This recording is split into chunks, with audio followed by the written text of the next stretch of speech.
I was 78 years old the day my brother told me I no longer belonged in the home where I learned to walk, where my mother once warmed bread on winter mornings, and where my father's laughter used to fill the hallway like sunlight. People think betrayal is loud, that it comes with slamming doors and raised voices, but I have learned, in the quietest and most painful way, that betrayal moves slowly. It creeps in like a draft under a locked door, invisible at first, then bone deep once it finds you. By the time it stands in front of you, staring you down with your own blood in its eyes, you are already half-earsed. But that moment, the moment he told me to leave, was not where the story truly began. That moment was only the echo of something that had been shifting for years.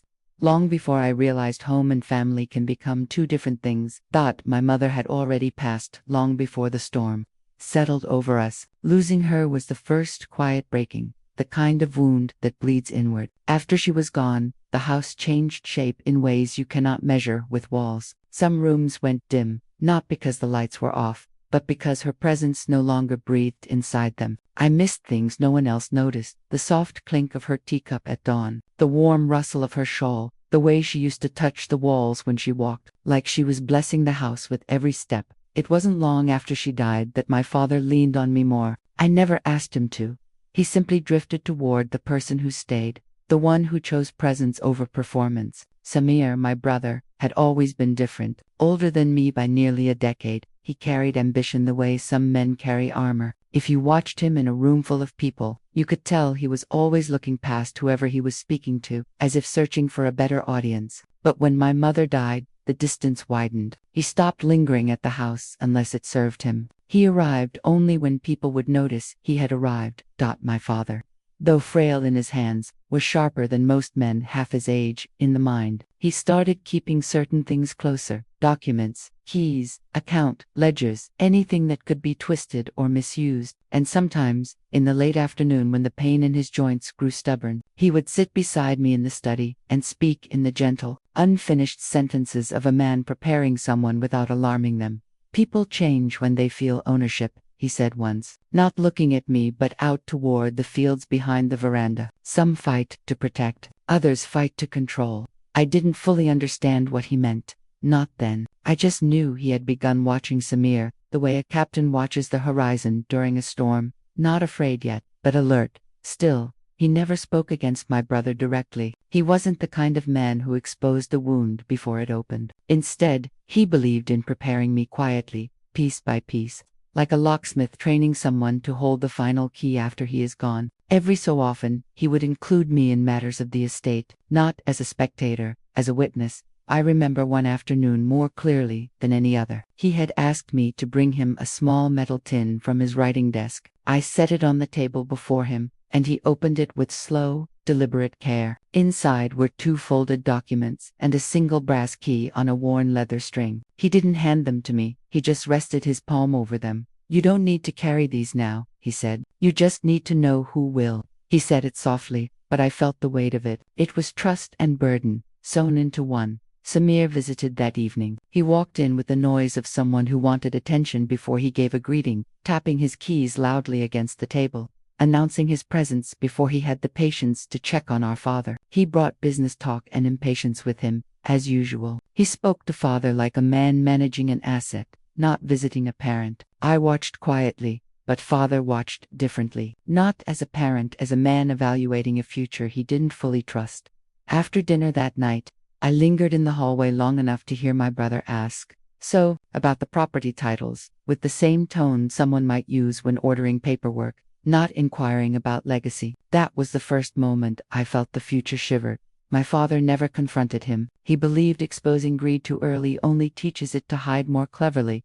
As months passed, father's health began thinning, not rapidly, but steadily, like a candle burning lower night by night. During that time, I stayed close to him, not as a guardian, but as a daughter, returning a lifetime of tenderness. I read to him on the veranda. I fixed the pillows behind his back. I listened to stories he had told me before, because old men repeat things not out of forgetfulness, but out of wanting to know someone remembers. Samir, meanwhile, grew more ambitious, more hurried, more distant from anything that did not serve him. If my father noticed, he never spoke it aloud. He simply grew quieter. the kind of quiet men develop when they have already made their decisions and sealed them inward.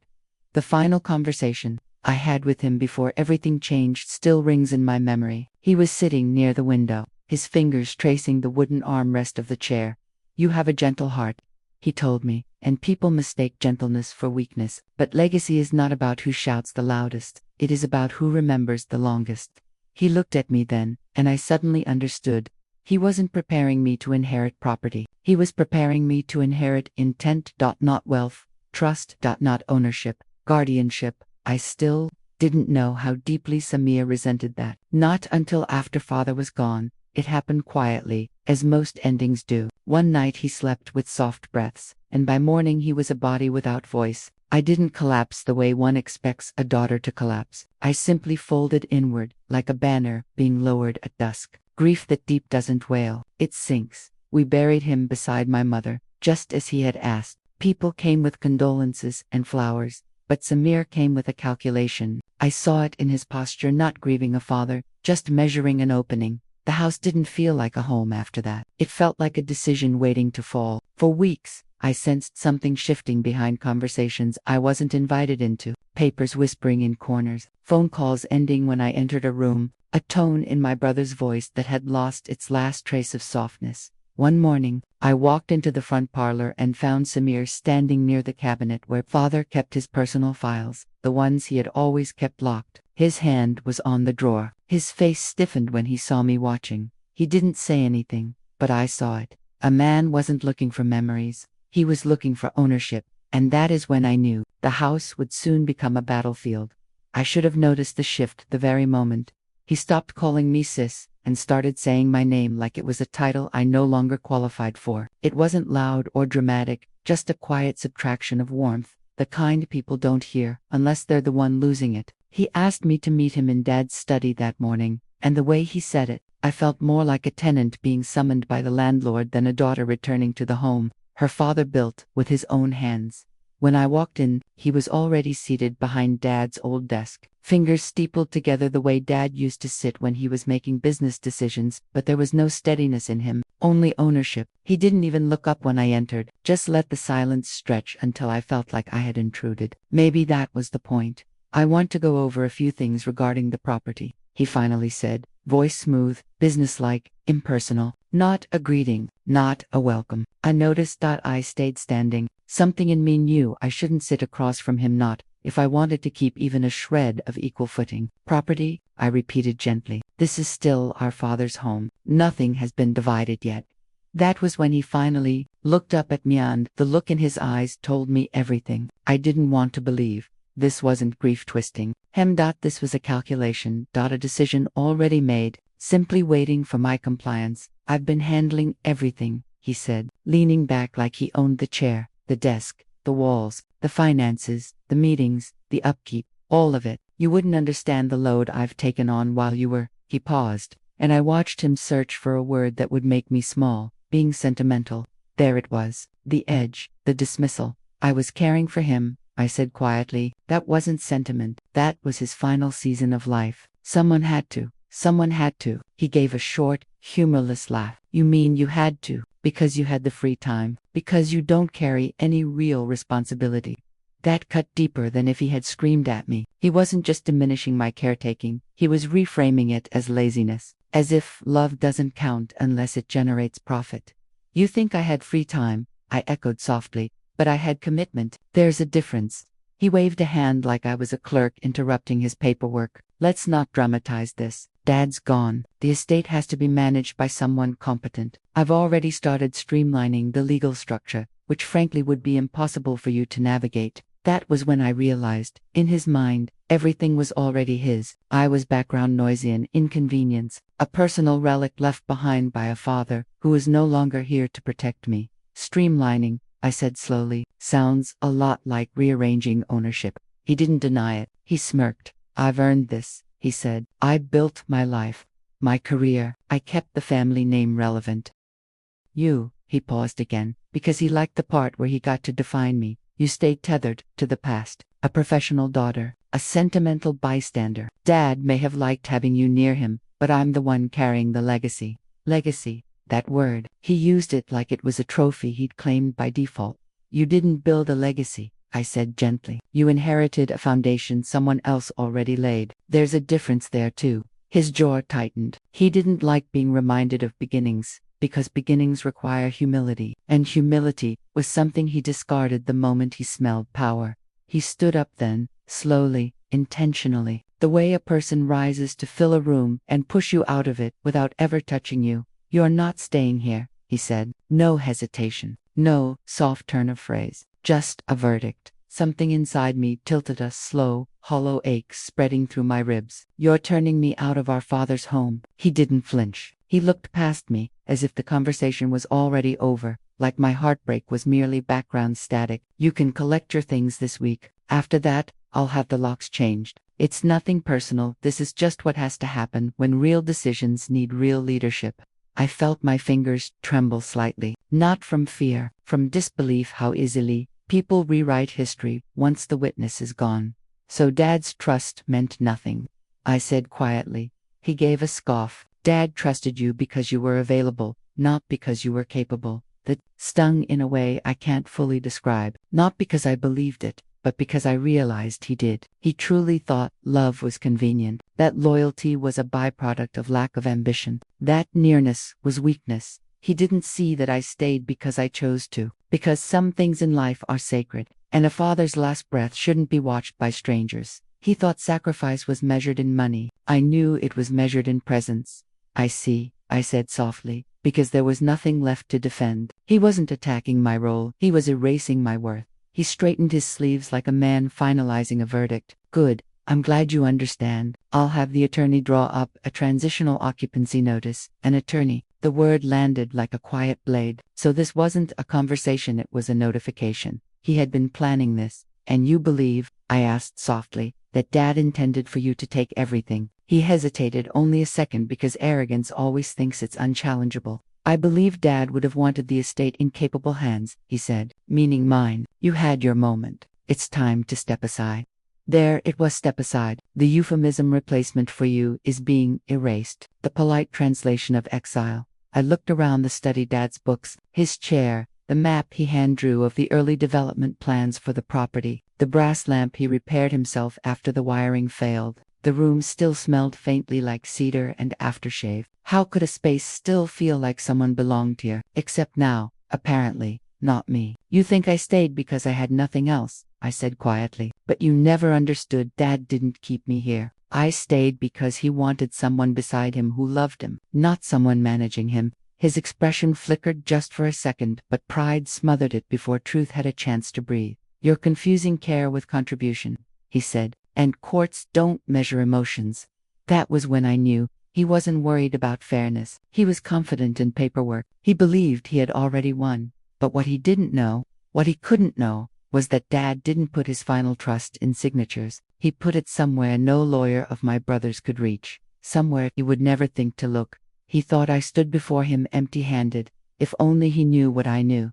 I let out a slow breath. If you're so sure of your position, why are you rushing to push me out before anything is even settled? Because I won't have you hovering here, he said, acting like you hold equal claim. You don't, and once the paperwork is finalized, it'll be official. The way he said official, that was the moment I saw it clearly. He didn't just want me gone, he wanted me removed, erased from the story entirely, not displaced, disinherited, not overlooked, written. And in that instant, quiet and cold, a realization settled into me like a stone sinking in deep water. He wasn't afraid I had nothing. He was afraid I had something he didn't know about. His eyes searched mine for a reaction, but I gave him nothing, only the stillness. Grief leaves behind when it finishes burning everything that once cushioned you. Fine, I said softly, stepping toward the door. If that's what you've decided. It's not a decision, he said. It's reality. I paused with my hand on the doorknob. No, I replied gently. It's simply the reality you think you've secured. He didn't understand the meaning, not yet, but he would. Soon. I turned to leave, and just before I stepped out, he spoke again. His voice dipped in triumph. Don't make this harder than it needs to be. You're not equipped for this fight. I didn't even look back when I answered. I don't need to fight, I said softly, because I'm not the one who's unprotected. and the door clicked shut behind me. He thought I was walking away defeated. He had no idea. I was walking toward the safe. I don't know how long I sat there after they left him, storming off in triumph. And his new wife, smirking like she had won a prize she didn't even earn. The room was hollow and cold after they were gone, but strangely, I didn't feel small anymore. Just emptied, scraped clean, the way land looks after a wildfire, blackened and barren, but capable of growing something stronger if left to rest long enough. I didn't cry, not then. I just sat still until the ticking of the old wall clock sounded louder than my heartbeat. That clock used to belong to my father, the one thing I still kept on the mantel. He said he loved it because time doesn't lie, people do. I never fully understood that lesson until this season of my life. Eventually, I stood, knees stiff and aching, and went to my bedroom. I wasn't searching for comfort, not even for clothes to pack. I was searching for the last thread that still held me to someone who once saw me, cherished me, believed in me. That bond wasn't with my son, not anymore. It was with the man who raised me, with reverence in his voice whenever he spoke my name. My father. I opened the old cedar trunk at the foot of my bed, the one with the broken latch and the smell of pine that never faded. Inside were little keepsakes, ribbons from my youth, photographs with curled edges, pressed flowers from my wedding bouquet, and a silk scarf my husband once gave me back when he still looked at me like I was the only soft place in his world. But beneath those things, folded in linen, exactly the way he gave it to me, was my father's letter. My hands trembled as I lifted it. He gave it to me the week before he died, pressed it into my palm and said, "Don't open this until the world forces you to remember who you are." I was in my late 30s then, full of pride and certainty, and I nodded politely because I thought I already knew who I was. And single quotes not until losing everything revealed the pieces still left behind. The paper was worn at the fold, yellowed ever so slightly. His handwriting, heavy, deliberate, the kind of penmanship they taught when men still believed honor was a spine. "You" stood with looped across the page. I didn't open it right away. I held it to my chest first, and for a moment I closed my eyes and breathed in the faintest trace of his cologne, cedar wood and wool and honesty. I whispered, "Daddy, I'm so sorry it took me this long."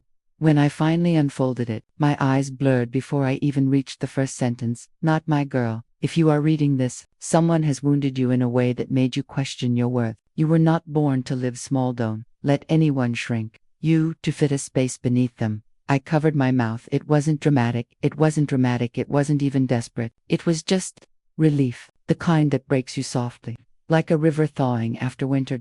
I kept reading. "You were not built to be ornamental or background to someone else's life. You were raised to carry dignity, even when stripped bare by those who forgot your value." Tears slid down my cheeks silently. He knew, somehow, even back then, he knew a day like this would come. A day where my love would be used against me instead of honored.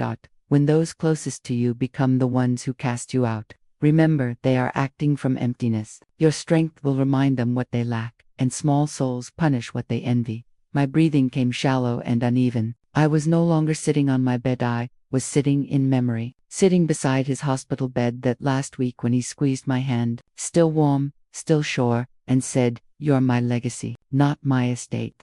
The rest of the letter shifted. It wasn't just comfort, it was guidance. When the world has turned its back on you, don't chase it. There is a door that was meant for you to walk through alone, and once you cross it, you will never again need anyone's permission to stand tall.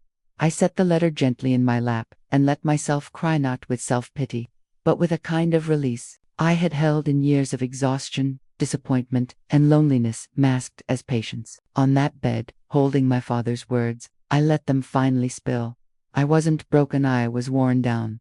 Worn down by giving softness to people who mistook it for weakness, worn down by believing love meant sacrifice without boundary, worn down by the lie that humility required erasing myself. When the tears subsided, I sat straighter, my spine lengthened by something deeper than anger, something ancient, something like inheritance, not of money or property, but of strength.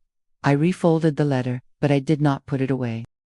I placed it on my nightstand instead, like a flame rekindled. Then, I reached back into the trunk for the envelope tucked underneath, the one sealed in red wax that I never opened before because I promised him I wouldn't until I was ready. He didn't say, "Hurt." He said, "Ready." a different kind of readiness, not for war but for becoming. I traced the seal with my thumb. It bore his initials DH embossed into the wax. For years I wondered what could possibly require such secrecy. Now I understood. Whatever was inside was meant not to save me, but to restore me. I didn't open it at that moment. Not yet. I set it beside the letter, and waited not out of fear, but reverence. Some things deserve a breath before unfolding. I wiped my face, stood, and walked to my dresser mirror. For the first time in years, I studied by myself without flinching. My hair is silvering at the temples, my face softened by time, not erased by it. My eyes still carry light, though dimmed by grief. I looked like a woman who had loved hard, endured quietly, and lost deeply, but not defeated. Just paused like a song waiting for its final verse. I said aloud, to my reflection, "You are not done." It didn't sound heroic, it sounded true, and truth is heavier than pain. I went to bed that night holding the sealed envelope in my hand, resting it against my chest like armor. I fell asleep with the faintest sense that something was shifting, not in the world outside, but in me, because before power returns to your hands, it must first return to your spirit, and mine had just begun to wake up. Morning came quietly. I didn't wake with dread the way I had for months. I didn't feel that familiar heaviness of how do I survive today. Instead, there was stillness, not numbness, but clarity, like the house itself was holding its breath, waiting for me to take the next step. I carried the envelope to the kitchen table and sat where my father once sat for his morning coffee. I could almost hear the scrape of his chair, the soft whistle he made under his breath when he was thinking. The light came through the window the way it used to when I was a little girl, braiding itself across the tabletop like ribbon. For a moment, I hesitated, not because I was afraid of what was inside, but because I knew that once I opened it, I couldn't go back to the version of myself who stayed small to keep peace. I broke the seal. Inside were two things, a key, and a second, smaller folded note, no bigger than the palm of my hand. The key was heavy, not decorative, not sentimental. It looked old, brass, with a narrow neck and a rectangular top with a single, carved notch. My heart kicked in my chest. I unfolded the small note. There will come a time when someone tries to bury you in something that was never theirs to claim. When that day arrives, use this key, and do not go alone. My hand tightened around the paper. Not if, when. He anticipated betrayal not by strangers, but by family. I leaned back in the chair and inhaled slowly. 1,000 thoughts ran through my mind. Storage units, safes, hidden drawers, some rooms I didn't know about. But then another line from his first letter echoed in my mind. There is a door that was meant for you to walk through alone. A door, a key, a place he never trusted anyone else with. And suddenly, a memory surfaced, faint but sharp. The old workshop, not the one attached to the barn, the other one. The one behind the orchard, the one he always kept locked. When I was a child, I used to follow him there barefoot, curious about what he built or mended inside. He never scolded me for following. He just smiled and tapped my nose and said, "Patience. One day this room will matter to you more than you know." Back then, I thought he meant sentiment. Now, I wasn't so sure. I looked at the key again. My fingers tingled. This wasn't nostalgia. This was preparation. And suddenly I understood something I had never let myself believe before. My father didn't make me the executor of his memories. He made me the executor of his truth. For years, I thought my brother inherited the position of power simply because he was loud enough, forceful enough, male enough. But what my father gave him was only possession. What he left me was knowledge, and knowledge always outruns greed. I closed my hand around the key, not gently, but with intention. This wasn't merely a keepsake. This was an invitation, maybe even a declaration. I stood, tucked the note carefully back into its envelope, and for the first time since being cast out of my own family name, I felt something like ground under my feet again. Not hope, not yet, but direction. That is always how reclamation begins. I didn't know what waited behind that locked door. I didn't know whether it would be paperwork, or deeds, or something far more personal. But I did know this. My brother thought he shut me out, but my father had already let me in. And somewhere behind that door was the reason I didn't go to the orchard right away. Not because I was afraid, but because I understood instinctively that I needed a clear mind before I crossed that threshold. Before power is handed back to you, life will always test whether you're steady enough to carry it. I made tea, sat in silence, and allowed myself to breathe not as someone struggling to survive, but as someone quietly returning to herself. I used to think strength was fire, stubborn, bright, fierce, but aging teaches you the truth. Real strength is what patient, gentle until it chooses not to be. When I finally stepped outside, the morning air was crisp, just cool enough to remind me I was alive. The orchard was still exactly as my father kept it. Lined rows of pear trees, branches arched like cathedral ribs overhead. When I was young, I used to race between them barefoot, laughing while he pretended not to see me stealing fruit before it ripened. Now, I walked slowly, softer, older, wiser, but strangely, not smaller. The earth still knew my footsteps. By the time I reached the far edge of the orchard, I could see the workshop, a modest structure of weathered wood and stone, ivy creeping along one side. I hadn't been here in decades. My brother never bothered with it. He always considered it the old man's useless hideaway. Too small to flaunt, too humble to parade. But my father never built anything useless. I approached the door and ran my fingers over the worn grooves in the wood. They were smooth in places where his hand must have touched thousands of times, like a silent devotion carved into grain. The lock was old, but the brass plate around it gleamed faintly, as if someone had polished it long after he was gone, or as if it had been waiting for use. I slipped the key into the lock. It turned without resistance. That startled me more than anything. Locks that old don't open easily unless they're maintained. Someone, either recently or faithfully over time, had ensured this door never sealed itself closed, which meant my father expected me. Not hoped, not wondered. Expected. I drew a long, steadying breath and pulled the door open. The smell hit me first: cedar shavings, faint oil, and old paper. Not mold, not dust, preserved, like a room frozen in time, out of respect. The sunlight cut through the single high window, illuminating dust motes drifting like slow-falling snow. The workbench stood exactly as I remembered, sturdy, handmade, worn smooth by decades of use. But what caught my eye wasn't the bench, it was the metal cabinet against the back wall. Newer than everything else, not part of the original room. Industrial, heavy, locked separately. This wasn't a hobby space, this was a vault. My hands tingled as I stepped closer. Pinned above the workbench was a blueprint of these, drawn by hand and marked in places I had never seen in any official document. Boundaries, cross-hatched lines, notations in his handwriting. This wasn't a man tinkering with wood or repairing tools. This was a man planning for something. But planning for who? For me. I could feel it. Not ego, not fantasy. Recognition. The way a child recognizes, being chosen before they're old enough to understand why. That metal cabinet seemed to hum with meaning I hadn't yet touched. Rested my hand on its cold surface. The key I had used was too small for this second lock, which meant there was more. Another key, another letter, a path that unfolded step by step, not all at once. My father didn't hide information. He layered it, because he knew the moment I discovered truth all at once, I might still have been too wounded to stand inside of it. But now I wasn't collapsing. I was rising. I turned back toward the door, looking out across the orchard, toward the distant roofline of my brother's house, my father's house, my father's house. He believed he had pushed me out, but he never noticed that the root of the estate was never built. Where he stood, the root was here, buried in intention, waiting in silence, preserved in legacy. And suddenly I understood the sentence from the small note. Do not go alone. Not because I needed protection, but because witnesses matter when truth is revealed.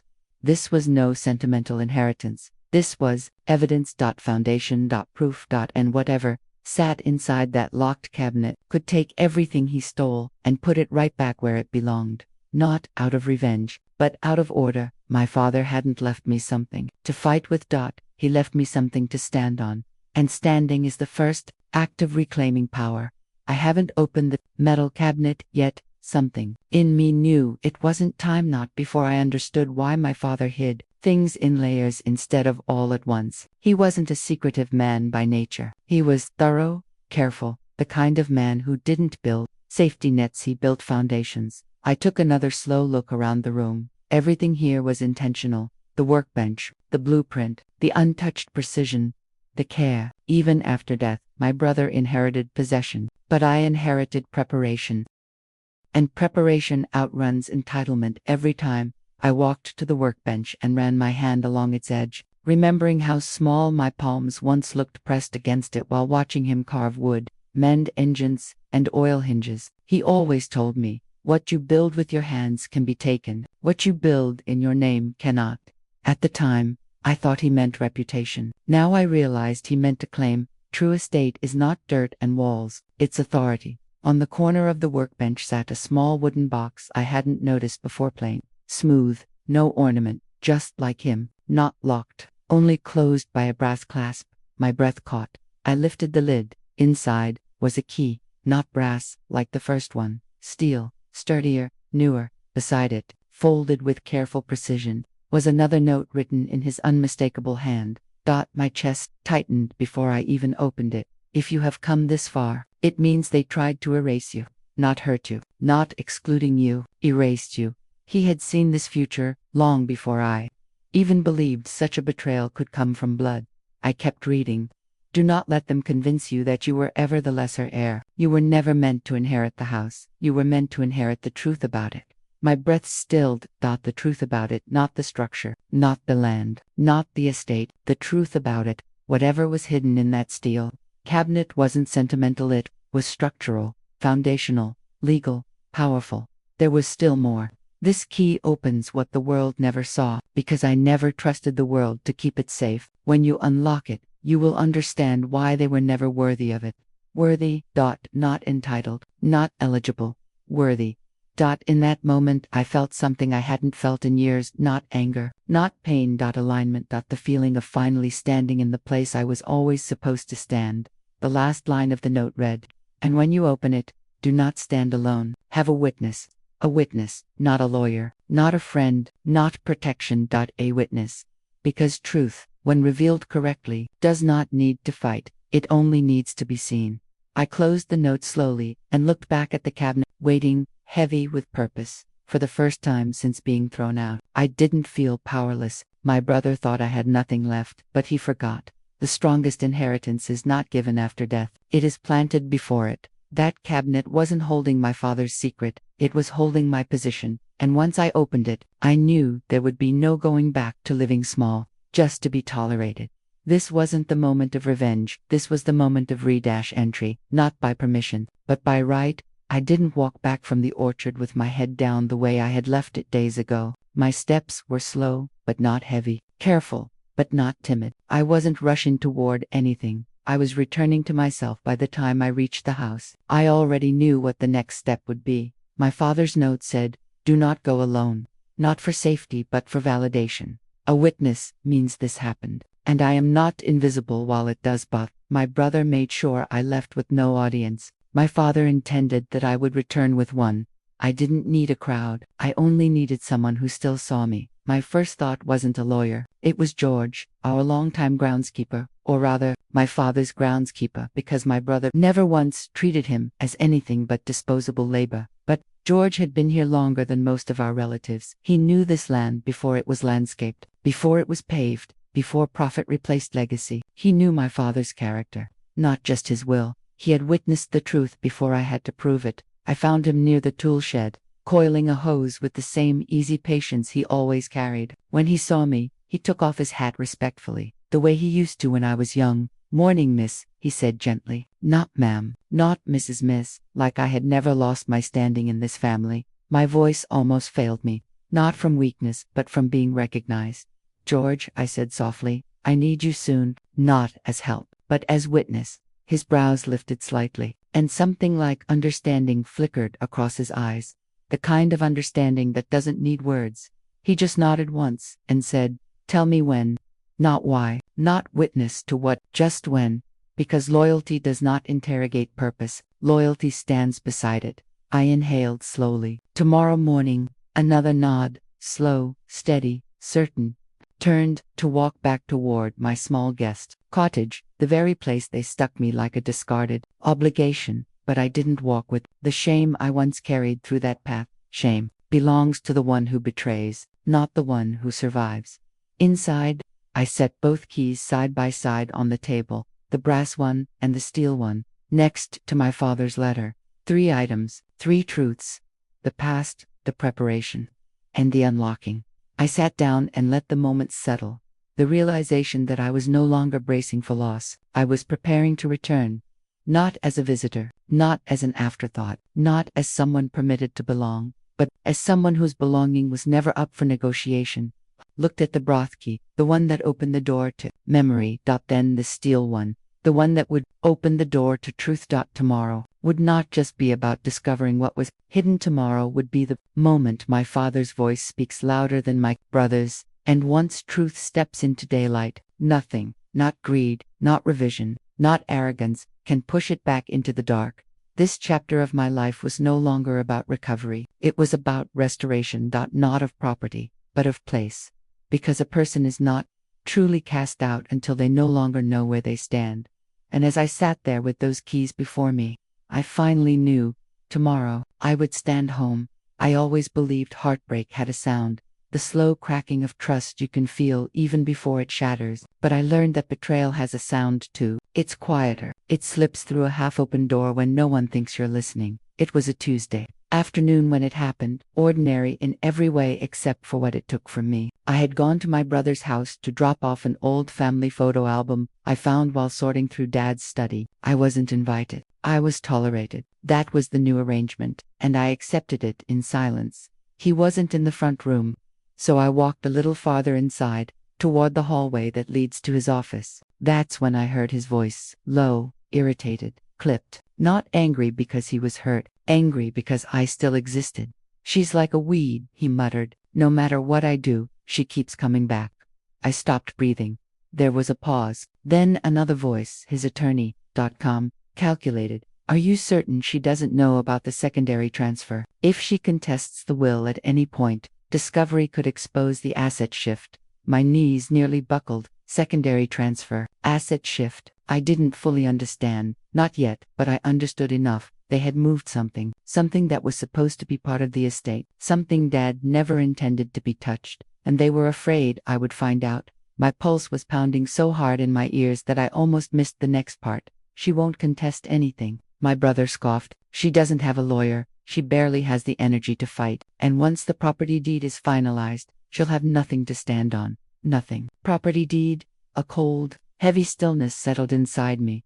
They weren't just pushing me out of the estate. They were erasing my existence from the family, entirely, paper by paper, signature by signature. You don't do that to someone by accident. I stepped back slowly before they could see me. For a moment, I just stood outside their door in the hallway, staring at the wood grain like I needed to memorize every line of it, every detail of the moment where I stopped being naive. That was the first time I realized something. They were not defending what they believed belonged to them. They were stealing what they knew never did. I drove home gripping the steering wheel like a lifeline. That night, I sat at my dining table with every box and folder of Dad's papers spread around me. I read late into the night, earlier bank statements, insurance transfers, land records, old letters, Dad's handwritten notes. I compared signatures, dates, changes. Then I saw it, a small line on a financial document. Strange, recent, done after Dad got sick. Right when my brother suddenly started handling everything. My father's pen never held that kind of tremor, but this signature did.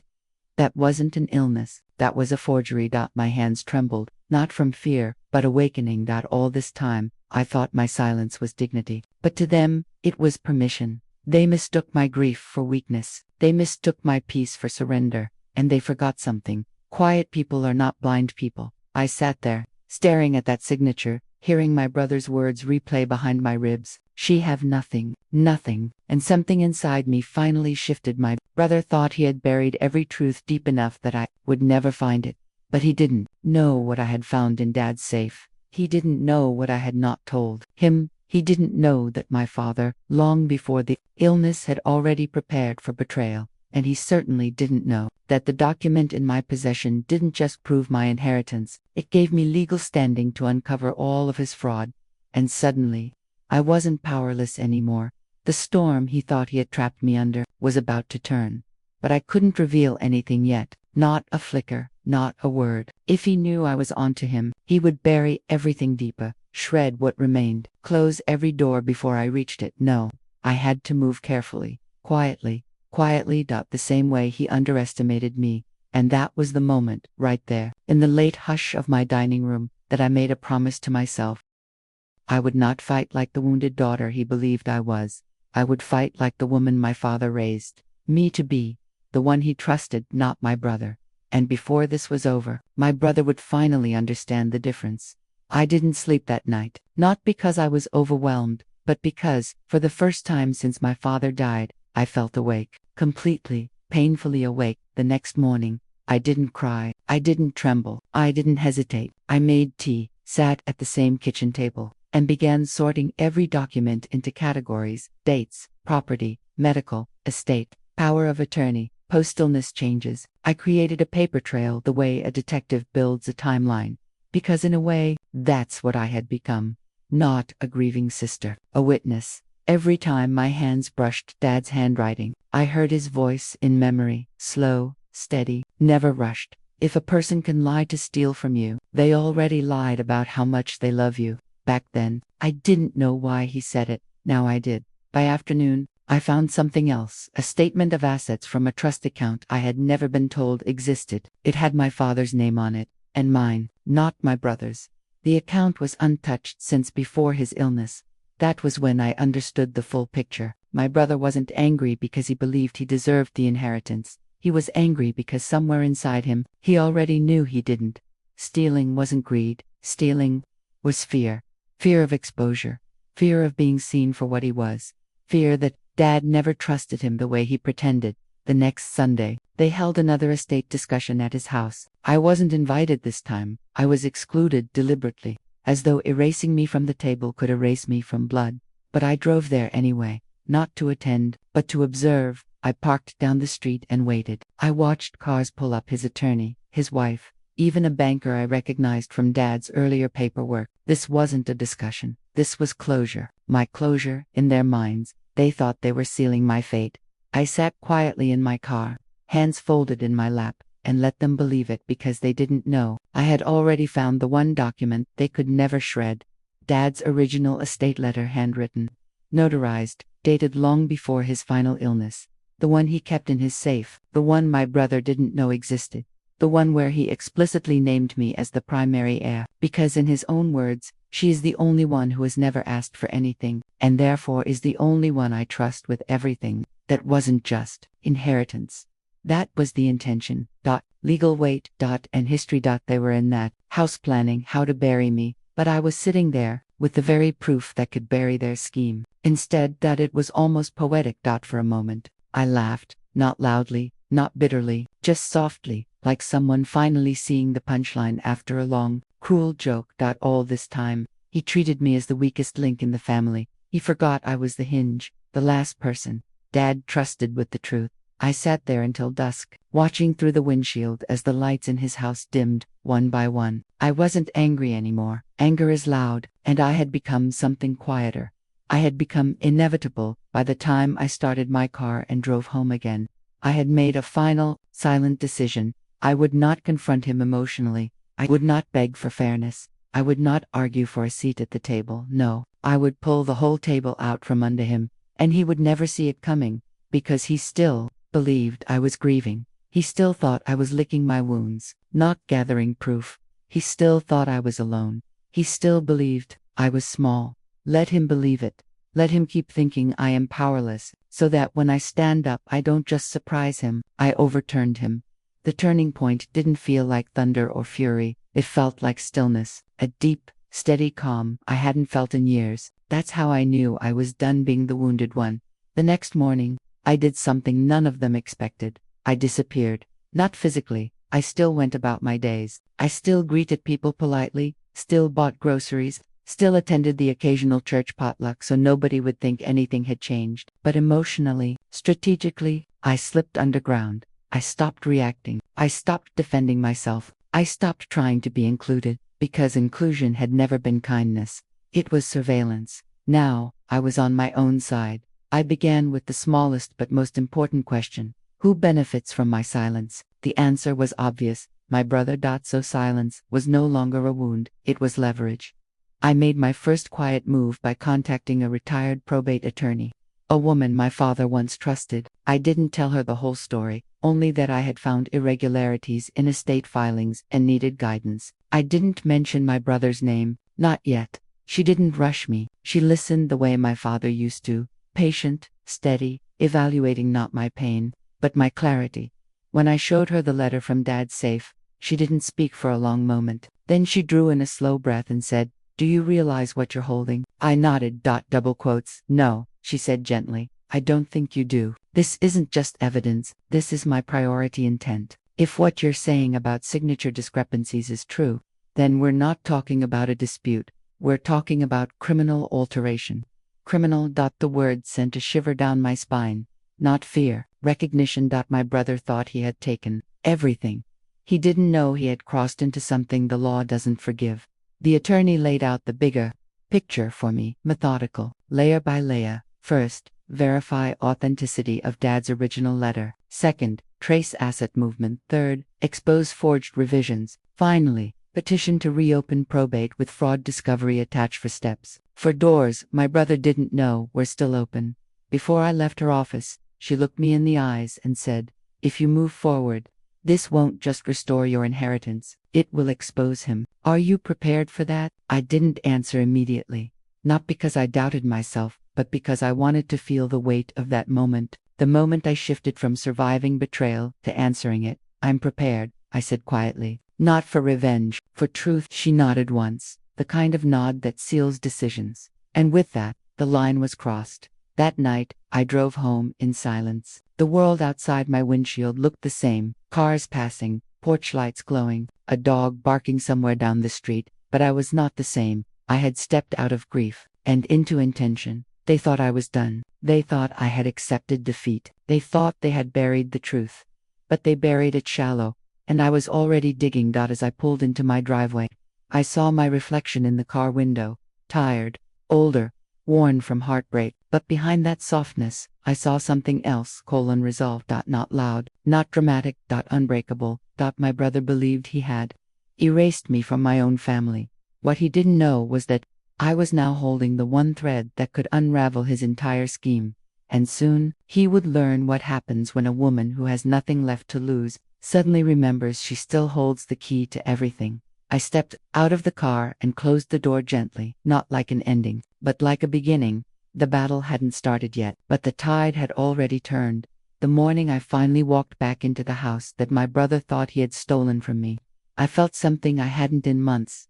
Control, not a loud, aggressive control, the quiet, unshakable kind that comes from knowing the truth and having the evidence to back it up. My father had trusted me with more than a key or a letter. He had trusted me with foresight, with preparation, with the one thing my brother could never fake, legitimacy. I carried nothing visible with me, no files, no papers, no announcement of my arrival. Only the calm that comes when someone finally understands that fear is no longer an option. Every step I took through the familiar hallways was measured, deliberate. I didn't hurry. I didn't hesitate. I just walked, knowing that the house had always belonged to me, even if my brother had tried to convince the world otherwise. By the time I reached the study, the room that had once held my father's documents, now a mess of stacked files and careless signatures, my brother looked up. His smirk faltered the instant he saw me. For the first time in years, he realized that I was not the timid sister he had cast aside. I wasn't trembling, I wasn't pleading, and I certainly wasn't leaving. I was standing, fully.